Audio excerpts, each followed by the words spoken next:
చెప్పుకునే వాక్యం కీర్తన గ్రంథము 92వ అధ్యాయము 12వ వచనం.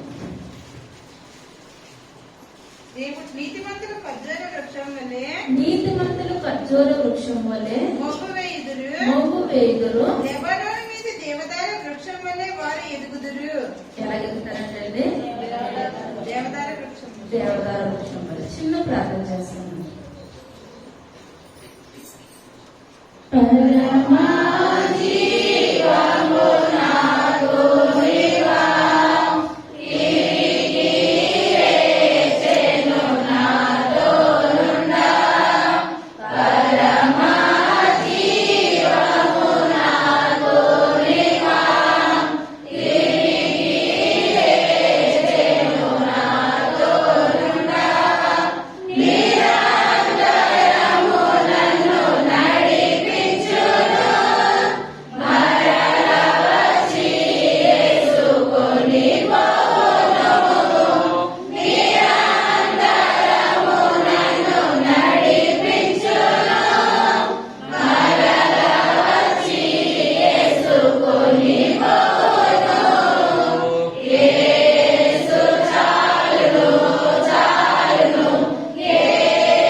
ఆత్మశక్తితో చెప్పగలిగే శక్తిని నాకు దయచేయండి.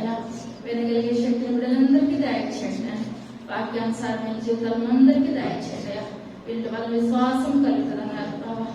అయ్యా ఈ యొక్క మాటలు ప్రభావ మిమ్మల్ని కూర్చుని వాక్యం వినాలి. మీ యొక్క సంధిలో ఒక బలంగా వాడబడాలి తండ్రి. అయ్యా ఈ యొక్క నూతన సంవత్సరంలో ప్రభావ మేమంతకంతకు ప్రభావ అయ్యా ఆయన ఖర్జూర వృక్షాల వల్ల మొగ్గు వేయగలిగే గొప్ప వాక్యాన్ని దయచేసి అభివృద్ధి పొందాలి నాయన. ఆశీర్వదించుకోవాలి తండ్రి. అయా వాక్యం ప్రార్థనలు నాయన మేము సందులో గొప్పగా వాడబడగలిగే గొప్ప కృపను ధన్యతను దయచేయమని త్వరగా రాబోచున యేసయ్య నామములో వేడుకొంచున్నాము తండ్రి. ఆమేన్. హల్లెలూయా. చదువు వాక్యమాల చదువు. నీతిమంతులు ఖర్జూర వృక్షం వలె మొగ్గు వేయుదురు. నీతిమంతులు ఖర్జూర వృక్షం వలె మొగ్గు వేయుదురు. లెబానోను మీద దేవదారు వృక్షం వలె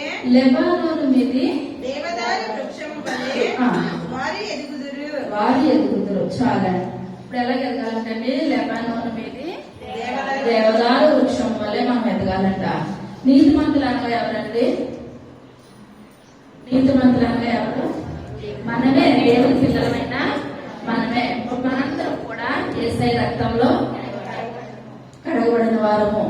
యేసయ్య యొక్క ఎందువలనంటే ఏ భేదము లేదు. అందరూ పాపం చేసి దేవుడు అనుగ్రహించి మహిమను పొందలేకపోతున్నా. మనందరం కూడా తల్లి గర్భంలోనే పాపంలోనే లోకంలోకి వచ్చాము. పాపంలోనే మన తల్లి మనల్ని గర్భం ధరించింది. ఆ పాపంలో వచ్చిన మనము దేవుడి యొక్క రక్తంలో కడగబడినట్లయితే ఇప్పుడు మనందరం ఎటువంటి వారు అవుతామంటే నీతిమంతులుగా తీర్చబడతాం. సన్నిధిలో మనం ఉన్న మనందరం కూడా ఆయన రక్తంతో కడగబడిన వారందరూ కూడా నీతిమంతులే. నీతిమంతులు అనగా ఎవరంటే మనమే. దేవుని యొక్క పిల్లలైన మనమే నీతిమంతులం అన్నమాట. ప్రతి దేశానికి ఏముంటదండి? జెండా ఉంటది. ప్రతి దేశానికి ఏముంటది? ఇప్పుడు మనది మనం పెట్టుకున్న జెండా వేరే దేశం వాళ్ళు పెట్టుకోరు. ఏ దేశానికి ఆ జెండా ఉంటది. ఇప్పుడు మన దేశానికి ఏంటంటే జెండా జాతీయ జెండా ఏంటి? ఇప్పుడు 3 రంగులు ఉంటాయి. మధ్యలో అశోక చక్రం ఉంటది. అది ఇప్పుడు మన భారతదేశానికి జెండా అన్నమాట. ప్రతి విషయంలోనూ కూడా ఆగస్టు 15కి ఏంటి? రిపబ్లిక్ డేకి ఏంటి? ఆ జాతీయ జెండాని ఎగరవేస్తూ ఉంటారు. అలా చూసినట్లయితే ఇస్రాయేల్ దేశానికి ఏంటంటే జెండా స్టార్ ఉంటది అనమాట. ఇస్రాయేల్ దేశానికి స్టార్ ఉంటది అనగా యాకోబులో నక్షత్రము ఉదయించింది. యేసయ్య అక్కడ జన్మించారు కనుక దేశానికి ఏముంటదండి? స్టార్ ఉంటది. ఇప్పుడు మనం చెప్పుకున్న వాక్యము లెబానోన్ దేశం గురించి, అక్కడ ఉన్న చెట్ల గురించి చెప్పుకుంటున్నాం. లెబానోన్ దేశానికి ఏముంటది? వాళ్ళ యొక్క ఫ్లాగ్ మీద అందరికీ స్టారే. లెబానోన్ చెట్టు ఉంటది అనమాట. ఏముంటది? లెబానోన్ చెట్టు. ఇప్పుడు అక్కడ దేశానికి అక్కడ ప్రథమంగా దేని గుర్తు అన్నది? లెబానోన్ లో దేవదారు చెట్టుకి గుర్తు అనమాట. ఇప్పుడు మనకేముంటుంది? జాతీయ జెండా మీద ఏముంటుంది? అశోక్ యొక్క చక్రం ఉంటుంది. ఇజ్రాయెల్ దేశానికి స్టార్ ఉంటుంది. లెబానోన్ దేశానికి దేవదారు వృక్షము మధ్యలో ఏముంటది? ఆ యొక్క చెట్టు ఉంటది. ఆ యొక్క చెట్టు వాళ్ళకి చాలా ప్రాముఖ్యమైన విషయం అన్నమాట. ఇప్పుడు లెబానోన్ అనగా ఏంటండి? లెబానోన్ అనగా తెల్లనైన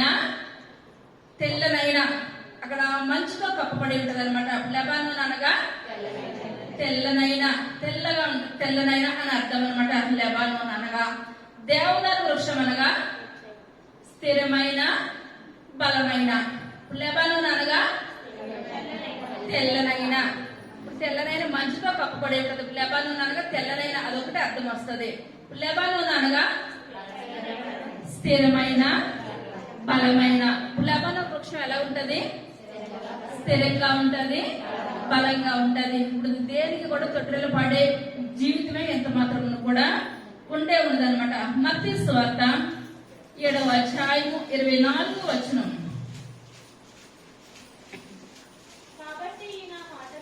కాబట్టి ఈయన మాటలు విని వాటి చొప్పున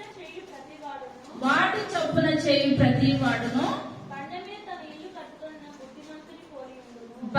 తన ఇల్లు కట్టుకున్న బుద్ధిమంతుని పోలియుండును.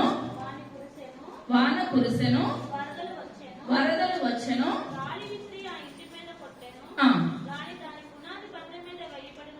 వేయబడెను గనుక పడలేదు.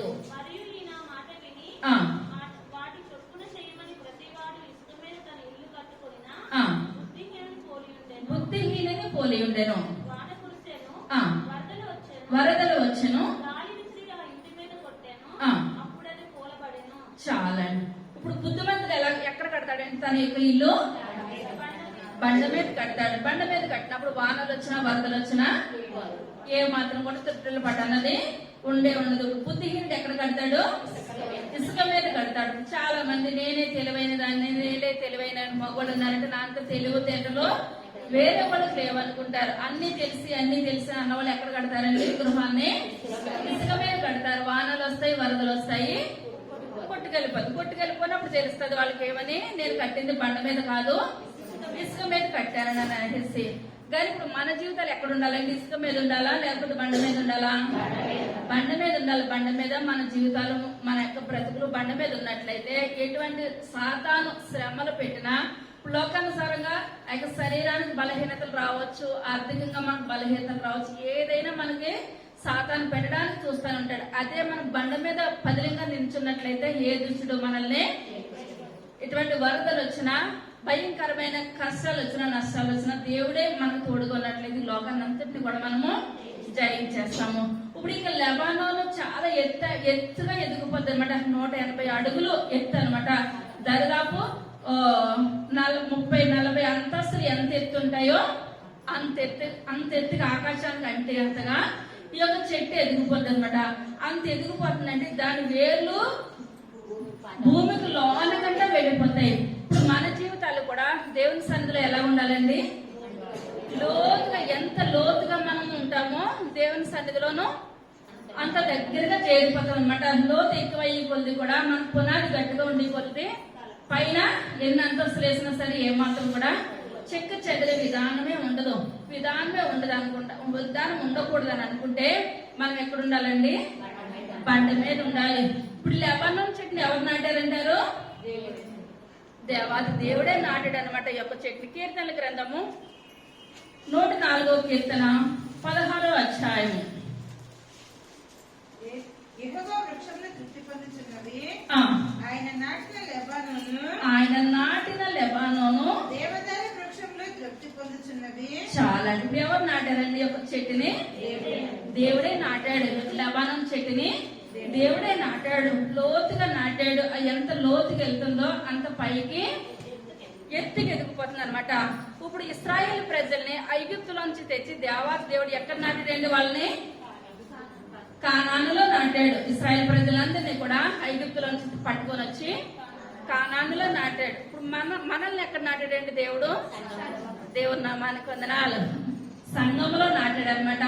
ఇప్పుడు దేవుడు లెబానోన్ ఎక్కడ నాటాడు? వృక్షాన్ని భూమిలో నాటాడు.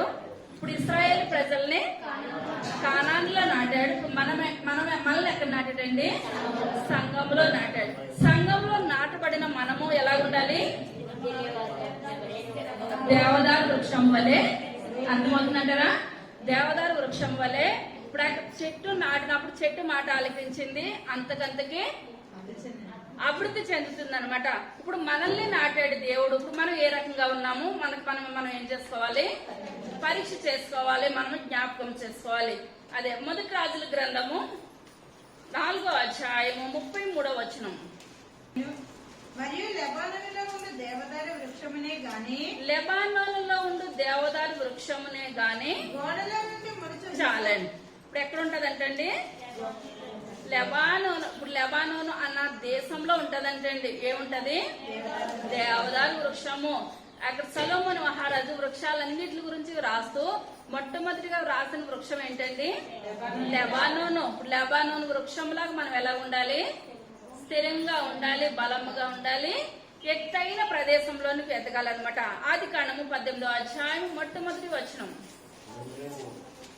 మరియు మమ్రే దగ్గర సింధూర వనములో అబ్రహాము ఎండవేళ గుడారపు ద్వారమందు కూర్చుని ఉన్నాడు. చాలండి. ఇప్పుడు మమ్రే అనగా ఆ ప్రదేశం ఏంటండి? ఎత్తైన ప్రదేశం అన్నమాట. అబ్రహాం ఎక్కడున్నాడు? ఎత్తైన ప్రదేశంలో ఉన్నాడు. ఆ దిగువ ప్రాంతంలో ఎవరున్నారండి? లోతు ఉన్నాడు అనమాట. సొదొమ గుమొర్రా ప్రాంతంలో దిగువ ప్రాంతాన్ని ఉన్నాడు. ఎందువల్లంటే అది చూడడానికి పచ్చగా ఉంటుంది, కానీ ఏమాత్రం కూడా లోతు లేదు. చూడడానికి కొంతమంది చూడడానికి ఒకలాగా ఉంటారు.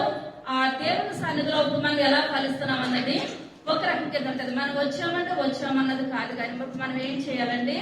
ఫలించాలి. మన జీవితాలు ఆ యొక్క సొదొమ గొమొర్రాలో ఉన్నట్టు ఆ యొక్క లోతు కుటుంబం వల్లే ఉన్నామా, లేదా మమ్రే దగ్గర ఉన్న అబ్రహాము వల్లే ఎత్తైన ప్రదేశంలో ఉన్నామా? మనం ఎంత ఎత్తుకు వెళ్ళిపోతుంటే అంత మనం ఎవరికి దగ్గర అవుతామండి? దేవునికి దగ్గర అవుతా ఉంటాం అనమాట. మన శాఖలు ఏం చేయాలి? విభజించబడాలి, అంతకంతకంతకంతకు అభివృద్ధి చేయాలి. ఇప్పుడు ఆ దేశంలోనంటే బాగా వెడల్పైన చెట్లు అంటండి, పొడవైన చెట్లు అంటండి. ఆ చెట్ల మధ్యలో నుంచి రోడ్డు వేస్తారంటండి. ఇప్పుడు చెట్లు కొట్టకుండా ఇప్పుడు ఏం చేస్తారు? చెట్ల మధ్యలో నుంచి రోడ్డు వేస్తారనమాట. ఆ యొక్క కింద నుంచి వాహనాలు వెళ్ళిపోతూ ఉంటాయి. చెట్టు పైకి చెట్టు లాగా ఉండదు. రోడ్డు చేసిన అంత అది చెట్టుని కొట్టినా సరే ఇప్పుడు చెట్టుకి ఏం కలగట్లేదు, హాని ఏమాత్రం కూడా కలగట్లేదు. అది చెట్టులాగే ఉంటుంది. చెట్టులాగే ఉంటుంది అనగా కింద ఎలా ఉందండి? వేరు బలంగా ఉంది, లోతుగా ఉంది. ఇప్పుడు ఏలియా గారు దేవుని సన్నిధిలో బహు బలంగా ప్రార్థనా జీవితాలు జీవించారు. ఎలీషా గారు కూడా జీవించారు. వాళ్ళు ఎక్కడ జీవించారండి? కర్మేలు పర్వతం మీద ఉన్నారు. ఎక్కడున్నారు వాళ్ళు? పర్వతం మీద ఎత్తైన ప్రదేశాల్లో ఉన్నారు కనుక దేవునికి దగ్గరగా ఉన్నారు.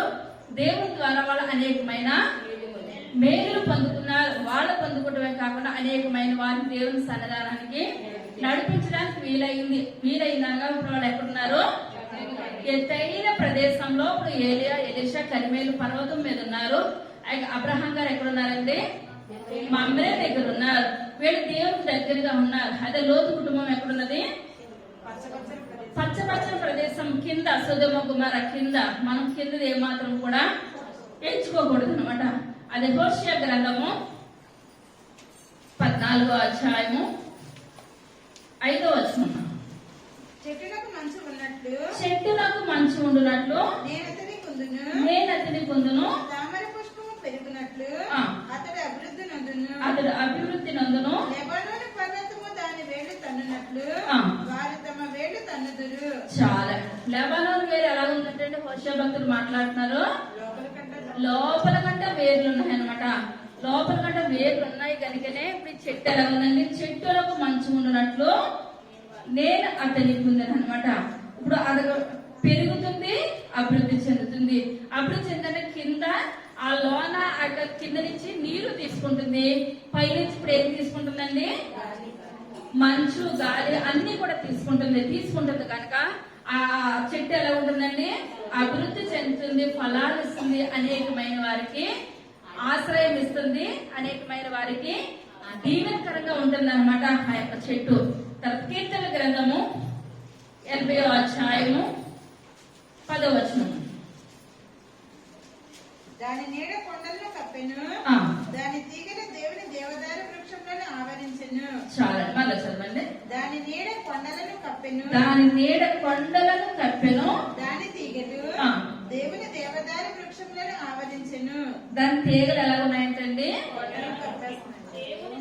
దేవుని దేవదారు వృక్షములను ఆవరిస్తుంది అనమాట. ఇప్పుడు ఇది ఎప్పుడు కూడా ఈ యొక్క చెట్టు దేవునికి దగ్గరగా ఉంటది. దేవునికి ఈ యొక్క చెట్టుకి కూడా చాలా దగ్గర సంబంధం. అది ఎహెజ్కేలు గ్రంథము 17వ అధ్యాయము 23వ వచనం.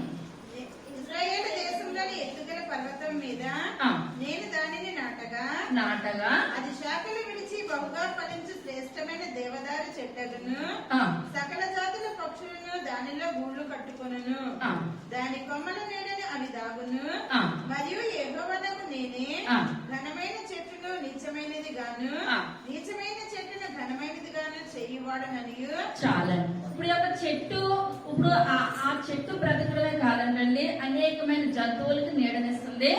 ఆకాశ పక్షులు ఏం చేస్తున్నాయి?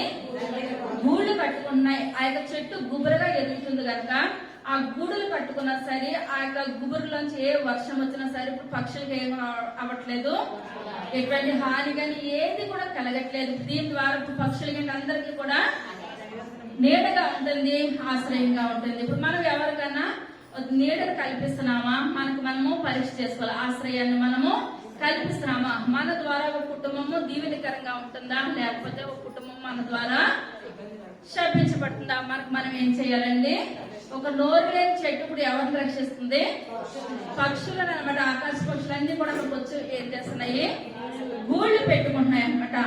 ఆమోసు గ్రంథము 2వ అధ్యాయము 9వ వచనం.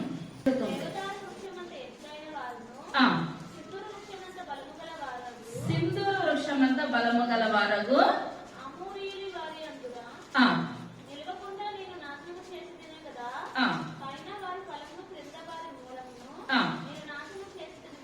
చాలా. ఇప్పుడు ఈ చెట్టు ఎలా ఉంటదంటండి?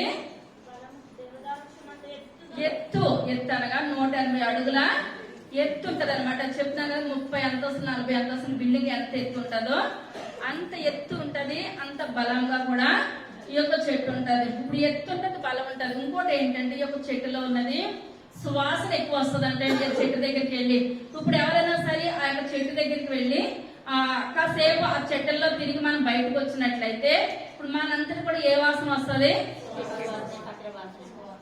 ఆ దేవదారు చెట్టు యొక్క వాసన మనకి కూడా వస్తుంది. ఇప్పుడు బిస్కెట్ కంపెనీలోంచి వచ్చిన వాళ్ళు వెళ్తా ఉంటుంటే ఏం వస్తుందండి?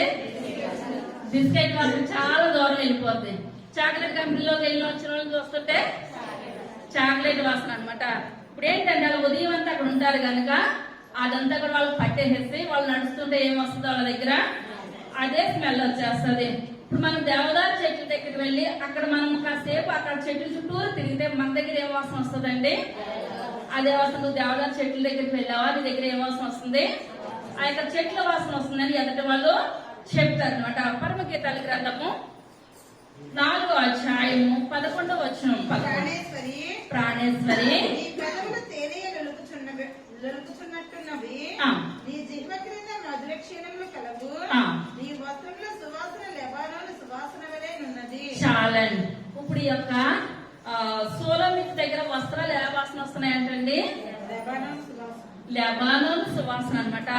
ఇదే దేవుని తెలవక ముందు, దేవునిలో లేనప్పుడు ఈ మంత్రి చూసి అందరూ ఏమన్నారు? నల్లదానా అన్నారు అనమాట. నల్ల పిల్ల వస్తుంది అని అన్నారు. ఇదే సొలొమోను మహారాజుని చేసుకున్న తర్వాత ఇప్పుడు అందరూ ఏమంటున్నారు? సౌందర్యవతి, నువ్వు చాలా సౌందర్యం, నీలో ఏమన్నది? చాలా సౌందర్యం ఉంది, చాలా అందం ఉందని ప్రతి ఒక్కరూ మాట్లాడుతున్నారు. ఇప్పుడు ఈమె సౌందర్యము, అందము అన్నిటితో పాటు ఈమె దగ్గర ఏ వాసన వస్తుందండి? లెబానోను సువాసన వస్తుంది అనమాట. ఇప్పుడు 40 దినాలు యేసుప్రభు గారి దగ్గర మోషే గారు ఉన్నారు కొండ మీద ఉన్నప్పుడు కిందకి దిగి వస్తున్నారు. ఆయన కిందకి దిగి వస్తున్నప్పుడు అక్కడ ఉన్న ఇశ్రాయేల్ ప్రజలందరూ కూడా మోషే గారి ముఖాన్ని ఏం చేయలేదు, చూడలేకపోయారు. 40 దినాలు దేవుని సన్నిధిలో గడిపినప్పుడు ఆ యొక్క వెలుగు, సూర్యుని వల్ల వెలుగు వచ్చేస్తుంది మోషే గారి ముఖం. అందరూ అంటున్నారు, అప్పటి వరకు మోషే గారు ఏమాత్రం కూడా గమనించుకోలేదు. అందరూ అంటున్నారు, అయ్యా మీ ముఖాన్ని మేము చూడలేకపోతున్నాం అని అంటే మోషే గారు ముఖానికి ఏం చేస్తారండి? ముసుగు వేసుకున్నారు అనమాట. ముసుగు వేసుకోకపోతే ఎదుటి వాళ్ళు ఇప్పుడు ఏం చేయలేకపోతున్నారు, చూడలేకపోతున్నారు. మనం ఎవరితో సహవాసం చేస్తే వాళ్ళని బట్టి మనకి ఏమొస్తుందండి? ఆ యొక్క లక్షణాలు వచ్చేస్తాయి అనమాట. ఇప్పుడు సోలం మీదికి ఆ సొలొమోను మహారాజును చేసుకోవడం వల్ల సౌందర్యం వచ్చింది. సౌందర్యంతో పాటు ఏమొచ్చిందండి? సువాసన కూడా వచ్చిందనమాట. ఇప్పుడు మనము కూడా ఇప్పుడు మోషే గారు 40 దినాలు దేవుని సన్నిధిలో గడపడం వల్ల మోషే గారి ముఖానికి ఏమొచ్చింది? దేవుని యొక్క వెలుగు మోషే గారికి వచ్చింది. మనము కూడా దేవుని సన్నిధిలో ప్రార్థన మనం ఎక్కువసేపు మనం కన్నీరు కార్చి మోకరించి దేవుని సన్నిధిలో ప్రార్థన విజ్ఞాపన చేసినట్లయితే మన ముఖం కూడా, మన ముఖం చూసినప్పుడు ఎదుటి వారికి ఎవరు కనిపిస్తారండి? దేవుడు కనిపిస్తాడు. వాళ్ళ దగ్గర వెళ్ళి కాసేపు మాట్లాడితే నాకు ఏం కలుగుతుంది? ఓరడి కలుగుతుంది, మనకు ఉపశమనం కలుగుతుంది. వెళ్ళి కాసేపు కూర్చొని మాట్లాడితే చాలు, మన బాధ అంతా మనం ఏం చేయగలుగుతామండి? మర్చిపోతాం అనగా మనం ముసలమ్మ ముచ్చట్ల వైపు కాదు, కానీ దేవుని సన్నిధిలో ఉన్న బిడ్డలతో మనం సహవాసం చేయాలి, సాంగత్యం చేయాలి. మనం కూడా దేవుని సన్నిధిలో ఎక్కువగా ప్రార్థన చేసినట్లయితే దేవునికి ఉన్న లక్షణాలన్నీ ఎవరిలోకి వస్తాయండి? మనలోకి వస్తాయి అనమాట. ఇప్పుడు ఆ సొలం మీద ఆ బట్టలు ఎలా వస్తున్నాయండి? వాసన లెబానోను. ఎందువల్లంటే ఇంకా ప్రార్థన చేస్తుంది, కన్నీరు కారుస్తుంది. ఇంకా దేవుని కొరకే ఆమె జీవిస్తుంది కనుక ఇప్పుడు ఆమె బట్టలన్నీ కూడా లెబానోను సరళ వృక్షం వల్ల సువాసన వస్తున్నాయి. ఇప్పుడు మన బట్టలు ఏ విధంగా ఉన్నాయి? మనం ఏం చేయాలండి? పరీక్ష చేసుకోవాలి. ప్రభా, నా దగ్గర కూడా సువాసన వెదజల్లే కృపను మాకు దయచేయండి ప్రభా. ఎందువల్లంటే ఆ యొక్క ఎస్తేరు గ్రంథంలో ఇప్పుడు ఆ యొక్క రాజు వివాహం చేసుకోవాలనుకున్నప్పుడు అక్కడ ఎన్ని దినాలండి ఆమెకి స్నానం చేయించారు సుగంధ ద్రవ్యాలతోటి? 6 నెలలు. దేవుని నామానికి వందనాలు. 6 నెలలు సుగంధ ద్రవ్యాలతోటి స్నానాలు చేయించారు. వాళ్ళే బట్టలు అన్ని కూడా కోటింగ్ మొత్తం అంతా కూడా వాళ్ళదే. ఒక మామూలు ఒక రాజుగారి దగ్గర నిలవబడాలని అంటే 6 నెలలు మనం ఏం చేయాలి? సుగంధ ద్రవ్యాలతో సిద్ధపడాలి, అలంకరించుకోవాలి. మన రాజులకు రాజు, ప్రభులకు ప్రభు. ఆయన మన దగ్గరకు వచ్చి ఇప్పుడు సంఘాన్ని ఎత్తపడాలి, సంఘాన్ని వివాహం చేసుకోవడానికి మనందరం కూడా వధువు సంఘము ఆయన వరుడిగా రాబోచున్న ఆయన దగ్గరికి వధువు సంఘం సిద్ధపడాలంటే మన దగ్గర ఏ సువాసన వెదజల్లాలండి? లెబానోను సువాసన మన దగ్గర వెదజల్లినట్లయితేనే మనం దేవుని దగ్గర నిలబడడానికి గాని ఇప్పుడు అలా వెదజల్లాలంటే మనము ప్రార్థనలోను వాక్యంలోను మనం ఏం చేయాలి? బహుగా బలంగా బలపడినట్లయితేనే ఆ యొక్క సొలం దగ్గర వచ్చిన సువాసన మనందరి దగ్గర ఇవ్వడానికి దేవాతి దేవుడు సిద్ధంగా ఉన్నాడు. తర్వాత చూసినట్లయితే ఇర్మియా గ్రంథము 22వ అధ్యాయము 23వ వచనం. లెబానోను నివాసిని దేవదారు వృక్షములలో గూడు కట్టుకునే దాన. చాలా. ఇప్పుడు పక్షిరాజు ఎక్కడ గూడు కడుతుందంటండి? దేవదారు వృక్షంలో. ఇప్పుడు పక్షిరాజు ఆషామాష గూడు కింద ఎక్కడ కూడా కట్టుదంట. అటువంటి పక్షిరాజే చిన్న చిన్న పిచ్చుకులు అయితే ఎక్కడ పడితే అక్కడ గూళ్ళు కట్టేస్తాయి, కానీ పక్షిరాజు ఎక్కడ కడతాడండి? ఆకాశంలో. ఇప్పుడు దేవదారు చెట్లు ఎక్కడైతే కనబడితే అంత ఎత్తున ఇప్పుడు ఏం చేస్తాడు పక్షిరాజు? గూళ్ళు కట్టుకుంటాడు అనమాట. కాండము 14వ అధ్యాయము 4వ వచనం.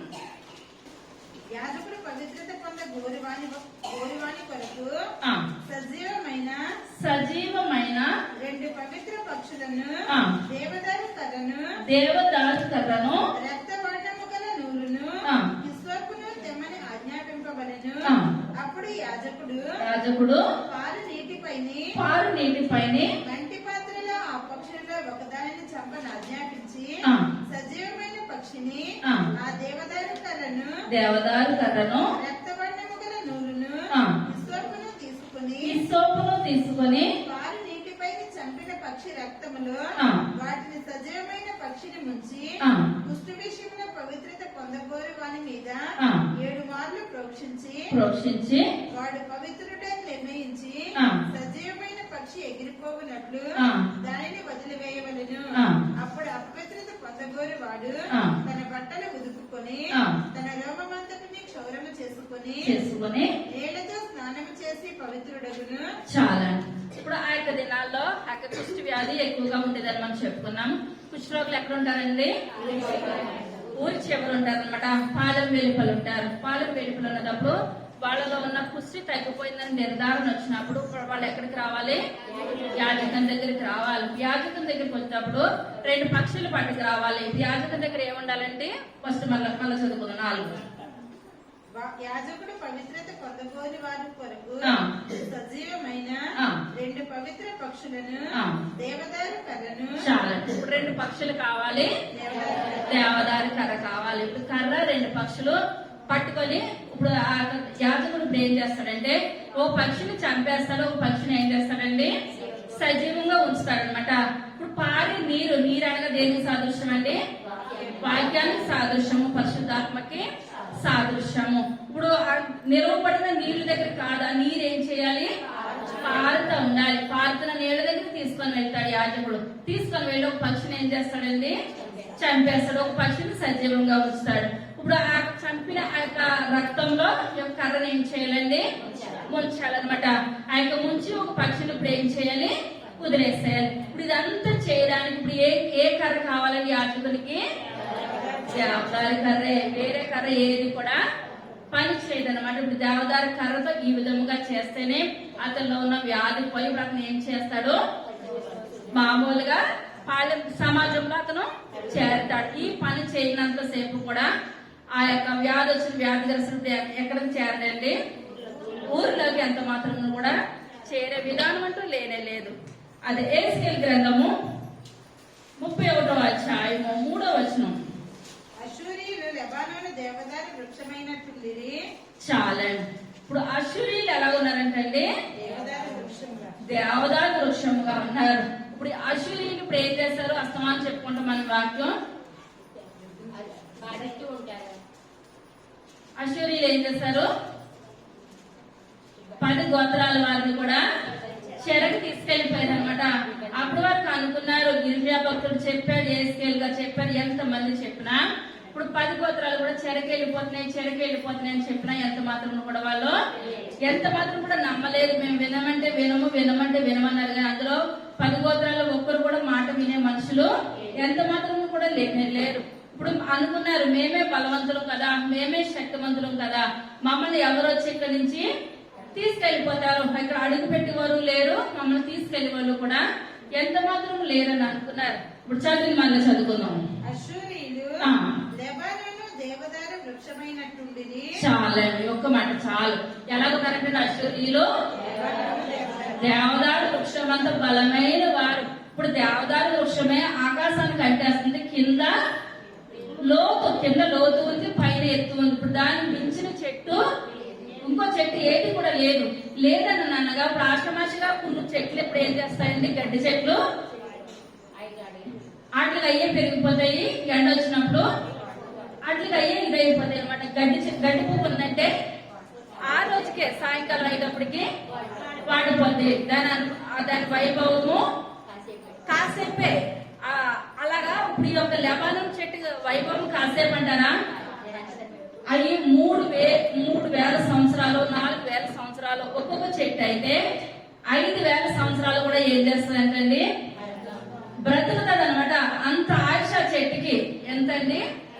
1000 సంవత్సరాలే, 100 కూడా కాదు, 1000 సంవత్సరాలే ఆ యొక్క చెట్టుకి ఆయుష్ అనమాట. ఇటువంటి బలమైన వారు వచ్చారు కనుకనే 10 గోత్రాలు ఇప్పుడు ఏం చేశారు? చెరకు తీసుకెళ్లిపోయారు. అనుకున్నారు వాళ్ళు రావడం ఉండదు, మమ్మల్ని తీసుకెళ్ళడం ఉండదు అని అనుకున్నారు. కానీ ఇప్పుడు లెబానోన్ వల్లే బలమైన వారు కనుకనే ఇప్పుడు ఏం చేయగలిగారు? ఇప్పుడు వీళ్ళందరినీ కూడా చెరకు తీసుకెళ్లిపోయారు అనమాట. ఆ యొక్క చెరకు తీసుకెళ్లిపోయిన తర్వాత అప్పుడు అనుకుంటున్నారు మా బలం కన్నా వాళ్ళ బలము ఎక్కువైపోయింది, మా బలం కన్నా వాళ్ళ బలము ఎక్కువైపోయింది అని అనుకుంటున్నారు. ఇప్పుడు ఈ యొక్క చెట్టు ఇంకా దేనికి వాడబడిందండి? ఎవరైనా చెప్పగలుగుతారా? ఇప్పుడు అది నేను చెప్పాను కదా. దేవుని నామానికి వందనాలు. చెప్పండి కొడదాం. మొదటి రాజుల గ్రంథము 5వ అధ్యాయము మొట్టమొదటి వచనం. తరువాత తూరులకు రాజైన హీరాము తన తండ్రికి బదులుగా సొలొమోను పట్టాభిషేకము నొందినని విని తన సేవకులను సొలొమోను వద్దకు పంపెను. ఏలయనగా హీరాము ఎప్పటికీ దావీదుతో స్నేహముగా ఉండెను. హీరామునకు సొలొమోను ఈ వర్తమానము పంపెను. యెహోవా నా తండ్రి అయిన దావీదు శత్రువులను అతని పాదముల క్రింద అణుచు వరకు అన్ని వైపులను యుద్ధములు అతనికి కలిగి ఉండెను. తన దేవుడైన యెహోవా నామ ఘనతకు అతడు మందిరమును కట్టింప వీలు లేకపోయినన్న సంగతి నీవెరుగుదువు. చాలండి. ఇప్పుడు ఎవరెవరు స్నేహితులు? హీరాము దావీదు హీరాము వీళ్ళిద్దరు కూడా స్నేహితులు. ప్రతి విషయాన్ని కూడా ఇప్పుడు దావీదు ఎవరితో చెప్పేవాడండి? హీరాముతో చెప్పేవాడు. ఏమని? నాకు దేవుని యొక్క మందిరం కట్టడం దేవుని పని అయినా నాకు చాలా ఇష్టము. ఇప్పుడు ఆదివారం రోజున దావీదు గారు బయట నిల్చునేవారంట. నిల్చున్నప్పుడు ప్రతి ఒక్కరు కూడా దేవుని మందిరానికి ఎక్కడికి వెళ్తున్నారమ్మా అని అడిగేవారంట అండి. దావీదు మహారాజు అడిగినప్పుడు ఒక్కొక్కరు అడిగేవారంటే నేను దేవుని మందిరానికి వెళ్తున్నానని చెప్తే చాలు దావీదు ఏం చేసేవాడంటే సంతోషంతో గంతులు వేసేసేవాడు అనమాట. దేవుని యొక్క మందిరం అన్నా చాలా ఇష్టం అనమాట. మనం దేవుని మందిరానికి కష్టంగా రాకూడదు. ఎలా రావాలండి? ఇష్టంగా రావాలి. వసంత గారు 9 గంటలకు బయలుదేరారు. ఇక్కడ సమయానికి వచ్చారు. బయలుదేరదామంటే సమయం ఏం చేస్తుందండి? వెళ్ళిపోతూ ఉంటది. ఇప్పుడు మనం ఎలా రావాలి? ఇష్టంగా రావాలి. ఇప్పుడు దావీదు మహారాజుకి ప్రార్థన 7 సార్లు స్తుతించేవాడు, 3 సార్లు ప్రార్థన చేసేవాడు. ఈ రకంగా ప్రార్థన చేసిన దావీదు ఎవరైనా దేవుని మందిరానికి వెళ్తామని చెప్పినప్పుడు ఆనందంతో గంతులు వేశాడు. ఇటువంటి దావీదుకి ఒక ఆలోచన వచ్చింది. దేవుని మందిరాన్ని నేను కట్టాలని వచ్చినప్పుడు ఆ యొక్క ప్రవక్తకి చెప్పినప్పుడు ప్రవక్త అన్నాడు, నీ ఇష్టము మంచి పనే కదా, కట్టేసేసే అన్నాడు. కట్టేసే అన్న తర్వాత ఇంటికి వెళ్ళిన తర్వాత దేవుడు ఆ యొక్క నాతాను ప్రవక్తతో మాట్లాడుతున్నాడు. దావీదు యొక్క చేతులు ఎలా ఉన్నాయి? రక్తంతో నిండి ఉన్నాయి కనుక దావీదు మందిరాన్ని కడితే నేను ఏమాత్రం కూడా ఇష్టపడను. తన యొక్క కడుపును పుట్టిన కుమారుడు సొలొమోను ద్వారా నేను ఏం చేస్తాను?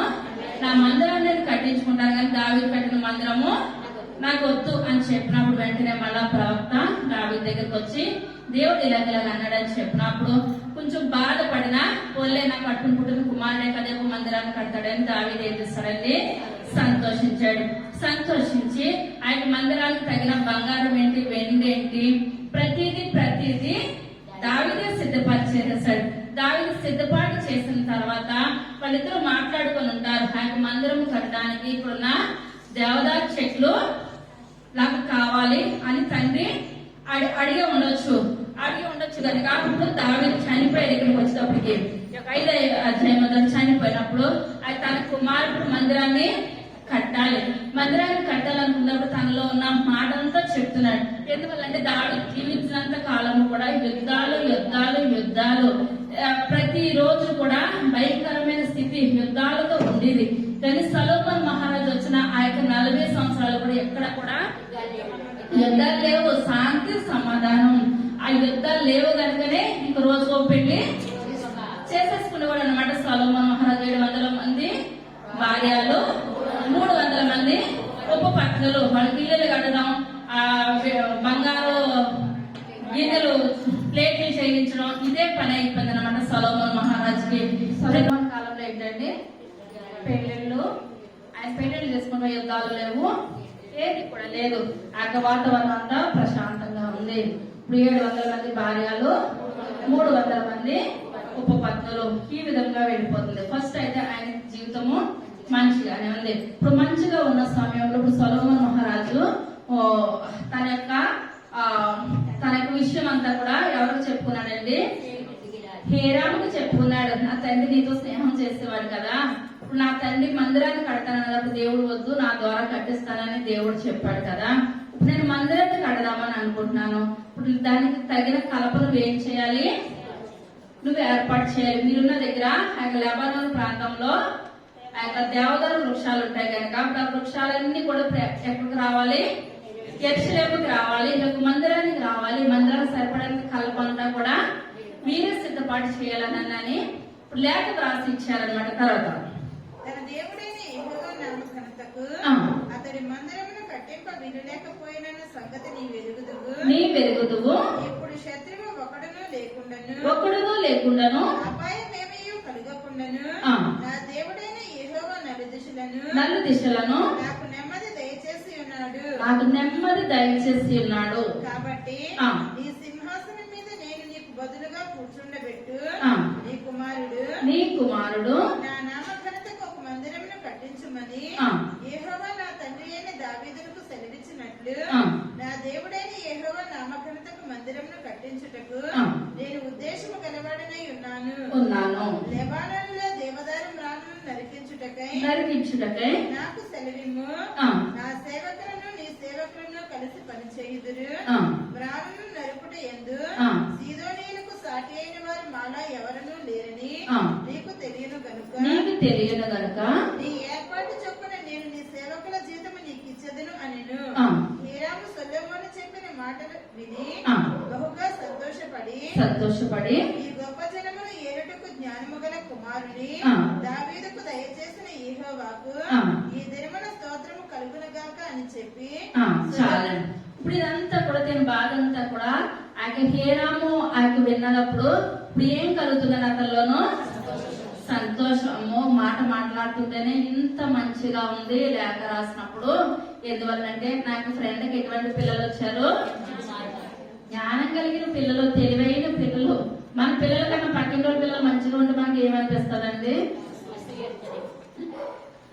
నాకు కూడా ఇలాంటి వాళ్ళు ఉంటే బాగును, సంతోషిస్తాము. ప్లస్ ఉంటే బాగును. పక్క పిల్లల మాట విని మన పిల్లలు ఏమాత్రం కూడా తలకి ఇప్పేస్తున్నారు అనుకోండి, ఏమనిపిస్తుంది? బాధ అనిపిస్తుంది. కానీ ఇక్కడ హీరామ్ ఏమంటున్నాడండి, నాకు స్నేహితుడికి ఇంత జ్ఞానం కలిగిన కుమారుడు, ఇంత తెలివైన కుమారుడు దేవుడు మంచిగా దయచేశాడు. ఇప్పుడు ఆ జ్ఞానాన్ని అంతటి ఎక్కడ ఉపయోగిస్తున్నాడండి? యెరూషలేము మందిరం కొరకు, దేవుని పని కొరకు ఉపయోగిస్తున్నాడు. మాటలో దేవుడు అంటున్నాడు, దేవుని పని అంటున్నాడు అని చాలా సంతోషం వచ్చింది అనమాట. చాలా సంతోషం వచ్చి అంటున్నాడు ఇతను ఏమని, నీకెంత కలప కావాలంటే నేను అంత కలప ఇక్కడి నుంచి నేను ఏర్పాటు చేస్తాను. నువ్వేం చేస్తావు? దేవుని మందిరం కొరకు నువ్వు వాడు. తర్వాత సొలొమోనుకి వర్తమానము పంపెను. నీవు నా యొద్దకు పంపిన వర్తమానమును నేను అంగీకరించి తిని దేవదారు మ్రాణులను గూర్చి సరళకు మ్రాణులను గూర్చి నీ కోరిక ఎంతటి ప్రకారము నేను చేయించదను. నా సేవకులు వాటిని లెబానోను నుండి సముద్రము నద్దకు తెచ్చెదరు. అప్పుడు వాటిని తెప్పలుగా కట్టించి నీవు నాకు నిర్ణయించు స్థలములకు సముద్రం మీద చేరినట్లు చేసి అక్కడ అవి నీకు అప్పగింపబడు బందోబస్తు నేను చేయుదును. నీవు వాటిని తీసుకొందువు. ఇందుని గూర్చి నీవు నా కోరిక చొప్పున జరిగించి నా ఇంటి వారి సంరక్షణ కొరకు ఆహారం ఇచ్చెదవు. హీరాము సొలొమోనుకి ఇష్టమైనంత మట్టుకు దేవదారు మ్రాణులను సరళపు మ్రాణులను పంపించగా చాలా ఇంకా మాకు వద్దు అనంత వరకు కూడా ప్రేర్ చేస్తాడంటండి హీరాము. దేవుని మందిరానికి అంతా సరిపోయింది, మాకు అంతా సరిపోయింది, మాకు వద్దు దేవుని మందిరం అంతా కూడా ఫినిష్ అయిపోయింది అన్నంత వరకు కూడా ప్రేర్ చేస్తాడంటండి హీరాము. పంపిస్తానన్నాడు. దానికి కృతజ్ఞత సొలొమోను ఏం చేశారు? తర్వాత చదువుకున్నాం. సొలొమోను హీరామునకును అతని ఇంటి వారి సంరక్షణకును ఆహారముగా 2,00,000 తూముల గోధుమలను 3,800 పళ్ళ స్వచ్ఛమైన నూనెను పంపించెను. చాలా ఇప్పుడు అక్కడ పండిందంతా కూడా కలపంతా కూడా హీరాము సొలొమోను పంపిస్తుంటే కొంతమందికి ఎప్పుడు కూడా రాని అంటారు. జలగకి ఎవరున్నారండి?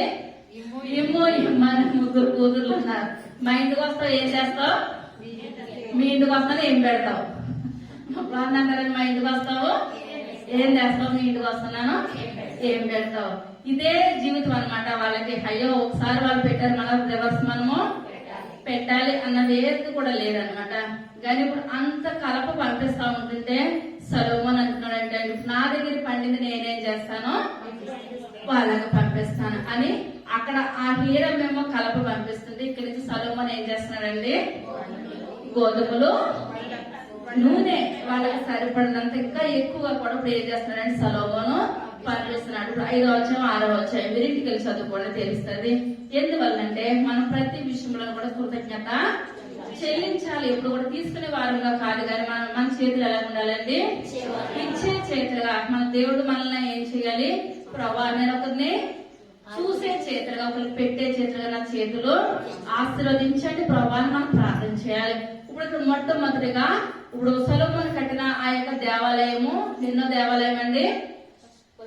మొట్టమొదటి దేవాలయం దేనితో కట్టబడింది, దేవదారు వృక్షంతో కట్టబడింది. ఇప్పుడు కట్టబడిన ఆ యొక్క మందిరాన్ని ఎవరు వచ్చారు, అశూరీయులు వచ్చి 10 గోత్రాల వారిని కూడా చెరకు తీసుకెళ్ళిపోయినట్టు కాకుండా అక్కడ ఉన్న ఆ మందిరాన్ని ఇప్పుడు వాళ్ళు ఏం చేస్తారండి చెల్లా చెదురుగా వాళ్ళు ఏం చేస్తారు పాడు చేసేస్తారు అనమాట, కోలు కొట్టేస్తారు. అందులో వచ్చి ప్రార్థన చేసుకోవడానికి లేని స్థితిలో చేసేస్తారు. అక్కడ ఉన్న ఇళ్ళన్నీ పాడు చేసేస్తారు. అక్కడ 10 గోత్రాల వారిని కూడా చెరకు తీసుకొని వెళ్ళిపోయిన తర్వాత దేవుడు మాట ఏమిచ్చాడు, మళ్ళా 70 సంవత్సరాల తర్వాత చెర నుంచి మీరు విడుదల వస్తారు.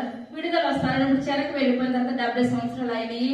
అక్కడ అందరూ ప్రార్థనను బట్టి దేవుడు ప్రేర్ చేస్తాడు. అక్కడ ఎవరు వచ్చారు, రాజు కింద కోరేష్ వచ్చాడు. ఇప్పుడు కోరేష్ ఏలుబడిలో ఇప్పుడు వాళ్ళు ఏం చేస్తారు, మళ్ళీ యెరూషలేముకి వచ్చారు. యెరూషలేముకి వచ్చినప్పుడు మరలా వీళ్ళు మందిరాన్ని కట్టాలంటారా, మళ్ళా మందిరాన్ని కట్టాలి. మరలా మందిరం కట్టినప్పుడు మళ్ళీ ఏ కర్ర వాడారండి వీళ్ళు, అస్తమాన్ని ఎలా ఉంటాడా ఇచ్చారు కదా.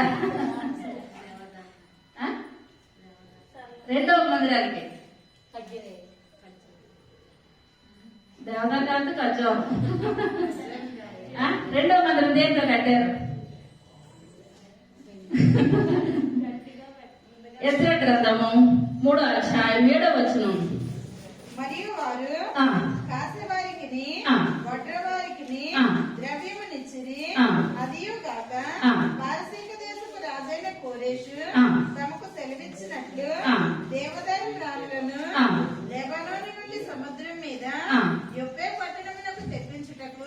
ఎక్కడి నుంచి వచ్చేస్తున్నాయండి,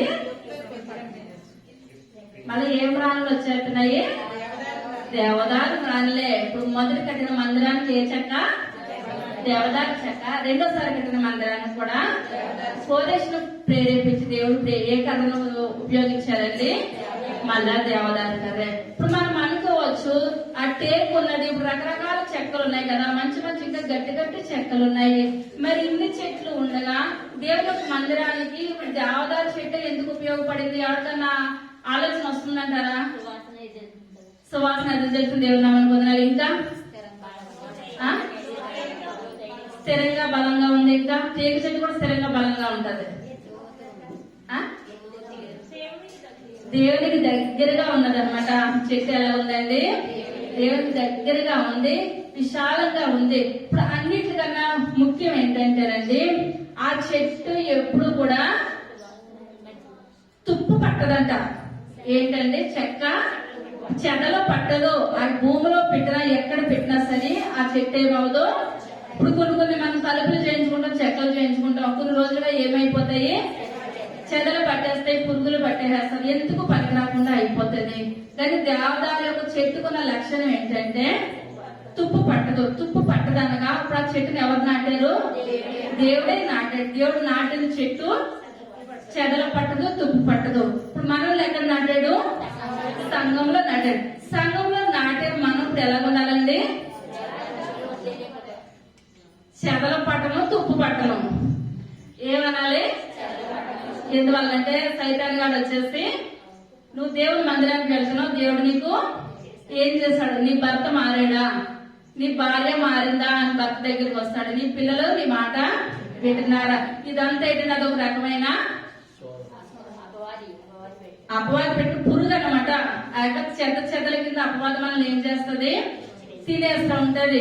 నీకు రూపాయికి రూపాయి అప్పు పెరుగుతుంది, కానీ అప్పు ఏమాత్రం కూడా తగ్గట్లేదు కదా. ఇప్పుడు మనం ఏం చేయాలంటే లెబానోన్ చెట్టు వల్లే మనం ఉన్నాం అనుకోండి, మనలో ఇది ఏది కూడా అప్పుడు మనం ఏమన్నారు, దేవుడి సన్నిధానికి వచ్చాం కనుకనే దేవుడు నన్ను ఆరోగ్యంగా ఉంచాడు. నాకు ఆరోగ్యం ఉన్నది కాబట్టి అప్పుడు ఈ రోజు కాకపోతే రేపైనా తీర్చుకుంటాను. నాకు దేవుడు కష్టపడే శక్తిని దయచేస్తాడు. ఈ రోజు కాకపోతే రేపన్నా నేను తీర్చుకుంటాను. మేము మా కుటుంబం అంతా కూడా సంఘంలో నాటపడేది. మేము దేవుని సన్నిధానానికి వస్తున్నాం.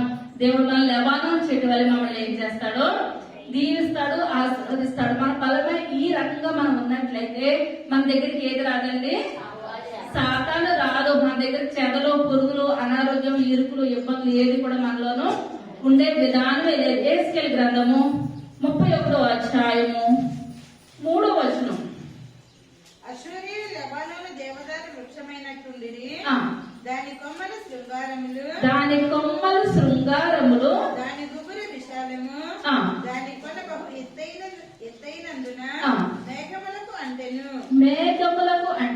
నీళ్ళుండుట వలన అది మిక్కిలి గొప్పదాయను. లోతైన నది ఆధారమైనందున అది మిక్కిలి ఎత్తుగా పెరిగెను. అది యుండు చోటున ఆ నది కాలువలో పారుచు పొలములోని చెట్లన్నిటికీ ప్రవహించెను. కాబట్టి అది ఎదిగి పొలములోని చెట్లన్నిటికంటే ఎత్తుగలదాయను. దాని శాఖలు బహు విస్తారములాయను. నీరు సమృద్ధిగా ఉన్నందున దాని చిగుళ్ళు పెద్ద కొమ్మలాయను. ఆకాశ పక్షులన్నీ దాని శాఖలలో గుళ్ళు కట్టుకొనెను. భూజంతువులన్నీ దాని కొమ్మల క్రింద పిల్లలు పెట్టెను. దాని నీడను సకలమైన గొప్ప జనములు నివసించెను. ఏలాగు నాది పొడుగైన కొమ్మలు కలిగి దాని వేరు విస్తార జనములున్న చోట పారుట వలన అది మిక్కిలి గొప్పదై కంటికి అందమైన దాయను. దేవుని వనములోనున్న దేవదారు వృక్షములు దాని మరుగు చేయలేకపోయెను. సరళ వృక్షములు దాని శాఖలంతా గొప్పవి కావు. అక్షోట వృక్షములు దాని కొమ్మలంతా గొప్పవి కావు. దానికున్న శృంగారము దేవుని వనములోనున్న వృక్షములలో దేనికి లేదు. చాలా ఇప్పుడంతా కూడా ఇంటికి చదువుకోండి. ఇప్పుడు ఎలా ఉందంటే ఈ యొక్క చెట్టు అందంగా ఉందంట, సువాసన వెదజల్లుతుందంట. తుప్పు పట్టే విధానము, చెదలు పట్టే విధానము లేదు. దాని వేరు కింద లోతుగా ఉంది. కింద నీరుని కూడా అది ఏం చేస్తుంది, ఒక పొయ్యి అవసరం లేదు ఆ చెట్టుకి. అదే ఏం చేస్తుంది, తీసుకుంటుంది అనమాట. ఆ తీసుకున్న ఆ యొక్క నీరుని అక్కడ పైన ఏం చేస్తుంది, ఆకాశానికి అంటేస్తుంది. దేవునితో సంబంధము దగ్గరగా కలిగి ఉంటుంది. మరియు దాని చెక్క అంతా ఇప్పుడు ఎక్కడ ఉపయోగపడిందండి, దేవుని యొక్క మందిరానికి ఉపయోగపడింది. ఇప్పుడు మన జీవితాలు, మన బ్రతుకులు కూడా ఎక్కడ ఉపయోగపడాలండి, దేవుని సన్నిధిలో. ప్రభా మమ్మల్ని మీరే నాటారు, అక్కడ నోర్లేని చెట్టును కూడా మీరే నాటారు. మీరు నాటిన చెట్టు ఇప్పుడు ఎలా ఉంది, బలంగా ఉంది. అనేక మంది ఆకాశ పక్షులు గూళ్ళు ఎట్టుకుంటున్నాయి. పక్షులన్నీ కూడా కింద పిల్లలు కంటే రకరకాల అందులో చెడ్డంటూ ఏది కూడా లేదు. నాయన నేను మంచిగా ఈ లోకంలో జీవిస్తున్నానా, మీకు విరుద్ధంగా ఈ లోకంలో నేను జీవిస్తున్నాను. మనం ఏం చేయాలండి, పరీక్ష చేసుకోవాలి. పరీక్ష చేసుకున్నట్లయితే దేవుడు ఆ యొక్క లెబానోను చెట్టుని ఆశీర్వదించిన దేవుడు ప్రేమ చేస్తాడండి. మనల్ని కూడా ఆశీర్వదించడానికి దేవుడు సిద్ధంగా ఉన్నాడు. ఏ భేదం కూడా లేదు. అందరూ కూడా దేవుడు అనుగ్రహించి మనం ఏం చేయలేకపోతున్నామండి, పొందలేకపోతున్నాం. చివరిదిగా 1 సమూయేలు గ్రంథము 16వ అధ్యాయము మొట్టమొదటి వచనం. యోసేపు పుత్రులకు చీటి వలన వచ్చిన వద్దు కాదండి, ఇశ్రాయేలు మీద రాజుగా ఉండకుండా దుఃఖించుదువు.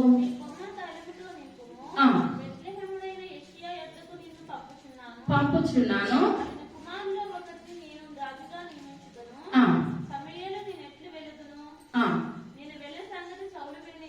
సౌలు వినిన ఎడల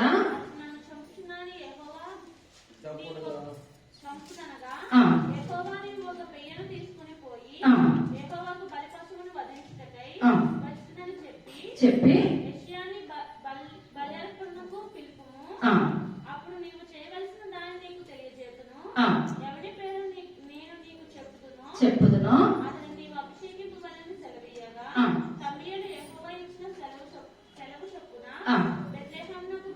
బెత్లెహేమునకు వెళ్ళెను. ఆ ఊరి పెద్దలు అతని రాకకు భయపడి సమాధానంగా వచ్చుచున్నావా అని అడగగా ఆ, అతడు సమాధానంగానే వచ్చితిని. ఆ, మీరు శుద్ధులై నాతో కూడా బలికి రండని చెప్పి ఆ, యెషయాని అతని కుమారులను శుద్ధి చేసి ఆ.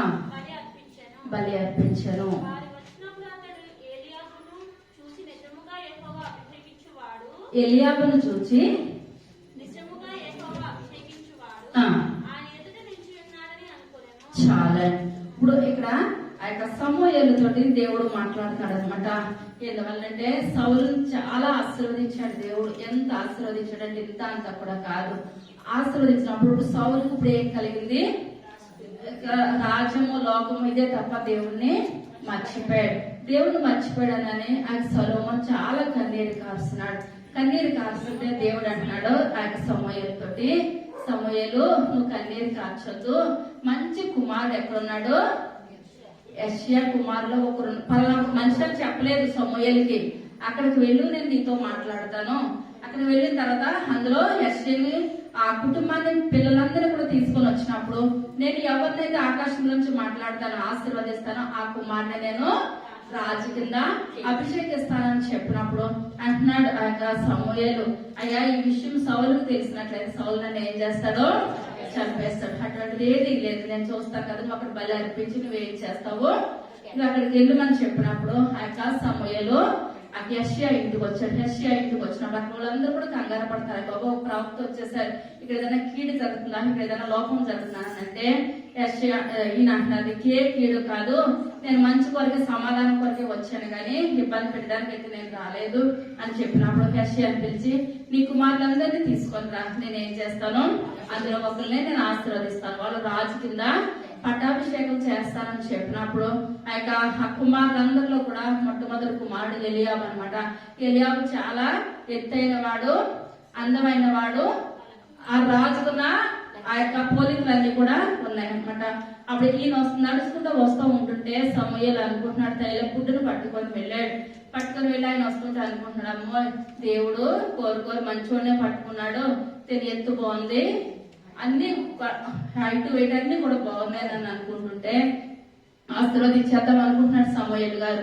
అప్పుడు ఆకాశంలోంచి దేవుడు అంటున్నాడు, సమూయేలు నేను కోరుకున్న మనిషి ఇతను కాదు, ఇంకొకరు రమ్మని చెప్పినప్పుడు ఇంకో రెండో కుమారుడు వచ్చాడు. తర్వాత అయితే యెహోవా సమూయేలుతో ఇలాగ సెలవిచ్చెను, అతని రూపము అతని ఎత్తును లక్ష్య పెట్టకుము, మనుషులు లక్ష్య పెట్టువానికి యెహోవా లక్ష్య పెట్టడు.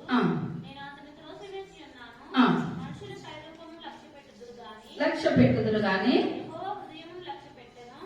యెషయా అబినాదాబును పిలిచి సమూయేలు ఎదుట అతనిని రప్పింపగా అతడు యెహోవాను కోరలేదని. అప్పుడు యెషయా ఎమ్మాను పిలువగా అతడు యెహోవా ఇతనిని కోరుకొనలేదనెను. యెషయా తన 7 కుమారులను సమూయేలు ఎదుటకు పిలువగా సమూయేలు యెహోవా వీరిని కోరుకొనలేదని చెప్పి నీ కుమారులందరూ ఇక్కడ ఉన్నారా అని యెషయాని అడగగా అతడు ఇంకనూ కడసరి వాడు ఉన్నాడని ఆయనతో వాడు అన్నాడు. అయితే వాడు గొర్రెలు కాచుకున్నాడని చెప్పాను. అందుకు సమూయేలు నీవు వాడిని పిలువనంపించమని చెప్పి అతడికి ఇక్కడికి వచ్చే వరకు మనం కూర్చుందామని యెషయాతో చెప్పగా అతడు వాడిని పిలువనంపించి లోపలికి తోడుకుని వచ్చాను. అతడు ఎర్రని వాడను, చక్కని నేత్రము గల వాడను, చూచుటకు సుందరమైన వాడను ఉండెను. అతడు రాగానే నేను కోరుకున్న వాడు ఇతడే, నీవు లేచి వానికి అభిషేకించుమని యెహోవా సెలవీయగా. చాలా దేవుడు అనుకుంటున్నాడు. ఇప్పుడు యెషయా అనుకుంటున్నాడు ఆ చివరోడు ఎక్కడ ఉంటున్నాడండి, గొర్రెలు కాస్తున్నాడు అనమాట. ఆ గొర్రెలు కాస్తున్నాడు కదా, అతను పొట్టుగా ఉంటాడు. తండ్రికి ఎలాగంటే కొంతమంది పిల్లల మీద ఉండిపోతారు, వీళ్ళు ప్రయోజకులు అవుతారు, వీళ్ళు ప్రయోజకులు అవుతారు. మిగిలిన వాళ్ళు అంటారు ఎప్పుడు కూడా తీసుకొట్టేస్తారు, నువ్వు బాగుపడవరా, నువ్వు బాగుపడవు, ఎప్పుడు ఇదే మాట పలుకుతారు. కానీ కొంతమంది ఏంటంటే ఎవరైతే బాగుపడని మాట్లాడతారో వాళ్ళే ఎవరికి ఉపయోగపడతారండి, దేవునికి ఉపయోగపడతారు, తర్వాత అందరికి కూడా ఉపయోగపడతారు. నువ్వు చాలా మంచోడు అన్న వాళ్ళు ఏం చేస్తారండి, ఎవరికి కూడా ఉపయోగపడరు. ఇక్కడ అనుకుంటున్నాడు తండ్రి పెద్ద కుమారుడు రాజు అయిపోతాడు, లేదా రెండో వాడు రాజు అయిపోతాడు, కానీ అక్కడ చివరి వాడు 8వ వాడు దావీదు రాజు అవుతాడని ఏమాత్రం కూడా లేదు. 7 వచ్చారు. దేవుడు అంటున్నాడు, నేను వీళ్ళెవరిని కూడా కోరుకోలేదని చెప్పినప్పుడు ఇంకెంతమంది ఉన్నారండి. కడసారుడు ఒకడు ఉన్నాడు కానీ వాడు ఎందుకు పనికిరాడు నేను ఎక్కడ పెట్టేశాను, గొర్రెలు పెట్టేశానంటే సమయాలు అంటున్నాడు, ఎక్కడ గొర్రెల దగ్గర పెట్టారో అడుగులోంచి తీసుకున్నాడు. అప్పుడు నేను ఏం చేస్తాను, మీ ఇంట్లోనే కూర్చుంటాను, దేవుని నామాన్ని పొందనాలు అని చెప్పినప్పటికీ ఇప్పుడు అతను కబురు పెట్టారు. ఎప్పుడైతే అతను వస్తా ఉన్నాడో పరిశుద్ధాత్మ శక్తి మన దగ్గర ఉన్నాడు, ప్రార్థన చేస్తాం. ఎప్పుడైతే దావీదు వస్తున్నాడో ఇప్పుడు దేవుడు అంటున్నాడు, ఇప్పుడు ఏమని, నేను కోరుకున్న మనిషి ఇతనే, దేవుని నామాన్ని పొందనాలు. అప్పుడు దేవుడు ఇప్పుడు ఏం చేస్తాడండి, సమూయేలు ద్వారా దావీదుని అభిషేకించాడు. అభిషేకించినప్పుడు దావీదు ఎవరి కొరకు ఉపయోగపడ్డాడండి, దేవుని కొరకు ఉపయోగపడ్డాడు, దేవుని పనిలో ఉపయోగపడ్డాడు. ఈయన ఎక్కడున్నాడంటే ఎత్తైన ప్రదేశంలో దావీదు నివసించేవాడు. ఎందువలంటే దేవునికి దగ్గరగా, ఇప్పుడు ఒక లెబానోన్ చెట్టు కాబట్టి ఆకాశానికి అంటిపోయింది. ఇప్పుడు మానవులుగా ఉన్న మన ప్రార్థన ఎలా ఉండాలంటే, చెట్టులాగా ఎదిగిపోవాలంటే మనం ఎదిగిపోతాం 180 అడుగులు. ఇప్పుడు మన ప్రార్థన ఎలాగ ఎదగాలి, దేవుని సన్నిధికి దావీదు ప్రార్థన ఎలా పనిలో పట్టడానికి అతుక్కుపోయిందో, ఈ యొక్క లెబానోన్ చెట్టుని మించి మన ప్రార్థన ఎలా ఉండాలండి, పరలోకానికి వెళ్ళిపోవాలి. ఎప్పుడు చెట్టు అయితే 180 అడుగులు ఇంచుమించు ఆకాశానికి కింద ఉన్నది. ఇప్పుడు దావీదు ప్రార్థన ఎక్కడుందని, చెట్టుని ఇప్పుడు ఏం చేస్తుందండి, మించిపోయింది. మన ప్రార్థన ఎలా ఉండాలి, దావీదు ప్రార్థన లాగా మన ప్రార్థన కూడా పరలోకానికి మించిపోవాలి. ఎందువల్లంటే ఒక రోడ్డు మీద అక్కడ మారుమూల ప్రాంతంలో నాటిన చెట్టే అంతగా ఫలించిందంటే మన దేవుడు ఎక్కడ నాటాడండి, సంఘంలో నాటాడు. ప్రభా దావీదు ఒక ప్రార్థన ఎలా మీ సన్నిధానికి చేరిందో, లెబానోన్ చెట్టు ఎలాగ ఆశీర్వదించబడిందో, చెట్టుకి మించి నేను ఏం చేస్తాను, ప్రార్థన చేస్తానయ్యా. నా ప్రార్థన ఎలా ఉండాలి, మీ సన్నిధిలో ఆశీర్వాదకరంగాను దీవెనకరంగా ఉండే కృపను దయచేయమని ప్రార్థన చేసినప్పుడు మోషే ముఖము వెలిగినట్టు మన ముఖము కూడా వెలిగిపోతుంది. అది సోలొమోను వస్త్రాలు సువాసన వచ్చినట్టు మన వస్త్రాలు సువాసన వస్తాయి. మూడవదిగా మన ప్రార్థన దావీదు ప్రార్థన వల్లే ఎలా ఉండాలండి, పరలోకము చేరాలి, దీవెనకరంగాను ఆశీర్వాదకరంగాను చేరాలి. శక్తిని మించిన ప్రార్థన మనం ఏం చేయాలి, చేసినట్లయితే ఎందుకు పనికిరాని ఒక దావీదుని దేవుడు ఏం చేస్తాడు, రాజు కింద చేస్తాడు. మన జీవితాలు ఎందుకు పనికిరాని జీవితాలు, ఆ గడ్డి లాంటి జీవితాలు, ఆ జీవితాలు మనం సంఘంలో నాటాడు. నాటిన మనం ఎలా ఉండాలండి, 3 ఉండాలి. మళ్ళీ ఏముండాలి,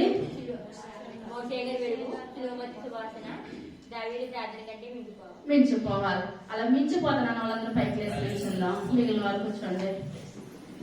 సర్వశక్తి కలిగిన తండ్రి, కృప కలిగిన తండ్రి, దయగలిగిన నాయన, దయగలిగిన శ్రేష్టమైన నామాన్ని బట్టి వందనాలు స్తోత్రాలు స్తుతులు చెల్లించుకుంటున్నాను తండ్రి. అయ్యా లెబానోన్ చెట్టు ప్రభా, అయ్యా దాదాపు 180 అడుగులు ఎత్తుగల నాయన ప్రభా చెట్టు నాయన, అయ్యా ఆకాశ పక్షులకు గూళ్ళు ఇస్తుంది ప్రభా. అయ్యా అనేకమైన జంతువులు వచ్చి నివాసం చేస్తున్నాయి తండ్రి. అయ్యా సువాసం మీద జరుగుతున్నది ప్రభా. దేవుని మందిరం కొరకు వాడబడింది నాయన, మీరు నాటారు ప్రభా. అయ్యా మమ్మల్ని కూడా మీరు సంఘంలో నాటారు నాయన. నాటబడిన మేము ప్రభా సువాసన వెదజల్లే కృపను దయచేయండి నాయన. అయ్యా మీరు నాయన సోల మీద నాయన మీరంటే తెలవలేనప్పుడు ఆయన సొలొమోను మహారాజు తెలవలేనప్పుడు ఆయన నల్లని దానికి జీవించింది ప్రభా. ఎప్పుడైతే సొలొమోను వివాహం చేసుకున్నాను ఆయన, నేను నల్లని సౌందర్యవతురాలు అన్నది ప్రభా. తర్వాత సువాసన వెదజల్లింది నాయన. మేము కూడా మేము సన్నిధిలో సువాసన వెదజల్లే గొప్ప భాగ్యాన్ని గొర్రెలు కాసుకుని దావీదు నాయన సింహాసనాన్ని అధిష్ఠింప చేశారు. అయ్యా సమూయేలుని పంపించారు నాయన. అందరిని బట్టి మీకు వందనాలు చెల్లించుకుంటున్నాను తండ్రి. అయ్యా మమ్మల్ని మీరు యొక్క సంఘంలో నాటారు కాబట్టి నాటబడిన మేము నాయన 2025 ప్రభా దీవెనకరంగా ఆశీర్వాదకరంగా సాకులుగా వెదజల్లే గొప్ప భాగ్యాలు దయచేసి విన్న వాక్య మా హృదయాలు ఫలింప చేయమని అడిగిస్తున్నాం తండ్రి. ఏది హృదాగా పొందకుండా నాయన మీ యొక్క కృపలో ప్రేమలో నాయన మేము వర్ధిల్ల గొప్ప కృపను ధన్యతను దయచేయమని త్వరగా రాబోచున్న యేసయ్య నామమున పెట్టుకుంటున్నాము తండ్రి. ఆమేన్.